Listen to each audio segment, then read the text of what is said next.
Duluth is no stranger to vocal yet mostly peaceful protests and demonstrations.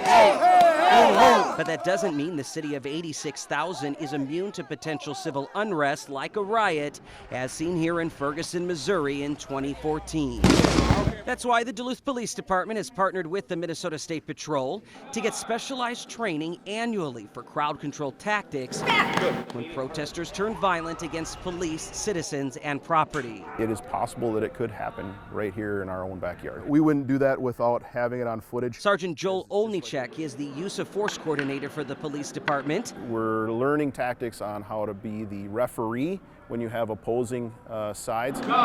This particular exercise involves batons to use as a barricade, not a striking tool, if an out-of-control crowd is pushing toward police. To push that person and move them maybe down a different avenue, maybe move them down a street, maybe back them away from an intersection. This training comes with the purchase of more than 100 sets of protective gear for officers, much like hockey gear, that'll only be used per policy if a riot-type situation were to break out. The vest, this literally is padding that you'd find for a hockey like gloves. Sergeant Olnichek says it's all about safely placing officers between opposing conflict to protect everyone's constitutional right to protest.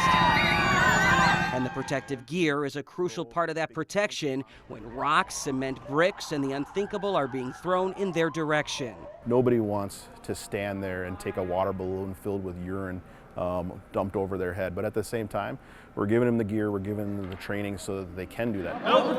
The foundation of policing is that we are there to protect people's constitutional rights, their civil rights, their human rights. Grab somebody, pull them through the line, then you handcuff them behind. Chief Mike Tuskin says he's proud of the year-long community collaboration to create a policy that states when the protective gear can be used, and he says he feels a sense of relief knowing his officers have the equipment necessary if that day were to come. And the squad leaders would be moving people accordingly. And that's the responsible thing to do when you're a public safety leader, is just to have people who are trained and equipped should that bad day ever happen.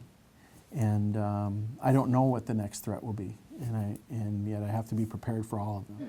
Formation, move! And that preparation is appreciated by the Minnesota State Patrol, an agency that's not only training Duluth police for the worst, but an agency that will most likely be part of the response. That's something that both of our agencies pride ourselves on, is to work hand in hand as events present themselves and making sure that the residents are protected and are getting the best possible service at all times. Protective gear is just one of the tools now available for Duluth police to keep the peace, a tool that most likely will never be touched, but a need that can be compared to that spare tire in your trunk. You probably will never use that spare tire, but at the end of the day, it sure is nice when you're standing on the side of the road to have that spare tire to get you back up on the road and get you moving.